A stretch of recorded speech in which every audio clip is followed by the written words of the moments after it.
My neighbor flew his drone into my yard to tease my dog for months. The dog finally ate it. My neighbor sued me. The judge made him pay me $2,000. Let me give you the history before I give you the courtroom. My neighbor and I did not have a warm relationship. He bought a drone, a large one, multiple feet across, and decided that flying it over our shared privacy fence and doing low passes over my yard was an entertaining way to spend his afternoons. My dog predictably lost his mind every time. I asked him to stop. He told me I didn't own the air above my property. Technically correct, still infuriating. I asked him again, same answer. I eventually called the police, and the officer spoke to him, explaining that the flights were causing a conflict and asked him to stop. Couldn't force it, but asked. He interpreted this as permission to continue as long as he did it slightly different. The flybys kept coming. My dog's anxiety got worse. I watched him run in circles when the buzzing started. I watched him throw himself at the fence. I started keeping him inside more to keep him calm, which he hated, which he let me know loudly. I had recently put a picnic table in the yard so I'd have somewhere to sit and eat outside. A normal picnic table. This will become relevant shortly. One afternoon, when I had the dog in the yard, the drone came over again. He ran, he jumped, and this time the picnic table gave him just enough extra height. He caught it. By the time I got outside, the buzzing had stopped and my dog was looking very pleased with himself. The drone was in multiple pieces. I collected what I could find and let him back inside. 20 minutes later, my neighbor was at my door, screaming. I let him finish, then closed the door.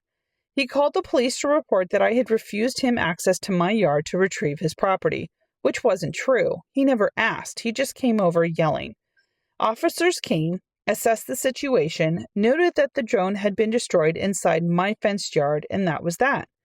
Then I got a summons. He was taking me to small claims court.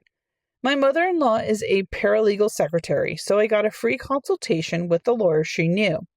The lawyer's reaction when I explained the situation was, and I want to quote him accurately, he seemed genuinely amused. He helped me figure out what to bring and mentioned I could potentially countersue.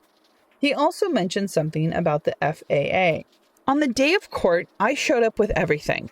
Both police reports, photos of my yard and the privacy fence, several short videos I had taken during previous flybys showing how close he was getting to my dog's medical bills from after the incident, x-rays to check for ingested parts, a dental exam, sedation, medication, and documentation that his newer drone, the one he had already replaced the original with, was large enough to seriously injure a dog if it made contact. I also called the FAA hotline before court. Our property is within 5 miles of a small airport. Even without a tower, that falls under FAA regulations regarding drone flight paths and registration. I reported him for flying out of line of sight, flying at altitude, flying near an airport, and for the incidents involving my dog. They called me back once to confirm that they were investigating. In court, my neighbor argued that I had maliciously installed a table specifically to allow my dog to reach the drone, and that I had somehow trained the dog to catch it on command. He gave the judge an attitude for most of the hearing, not a small amount of attitude, a consistent, sustained amount of attitude. The judge ruled in my favor. My neighbor was ordered to pay me just under $2,000 in vet bills. He was legally banned from flying over my property. I had trail cameras installed before the court date, just in case. I don't know what the FAA ultimately did. They don't always share findings with complaints, but they called me back, which meant they were looking. My dog is fine, by the way, completely fine. The x-rays came back clean, and the vet had said he seemed quite happy with himself. I put a new picnic table in the yard, slightly bigger than the last one, just because I wanted to. And that is the end of this story. Good on her. Good on her for getting reimbursed for all those vet bills. And if you've made it this far, thank you guys so much. You're always welcome to comment down below. And I'll see you guys on tomorrow's video. Bye for now.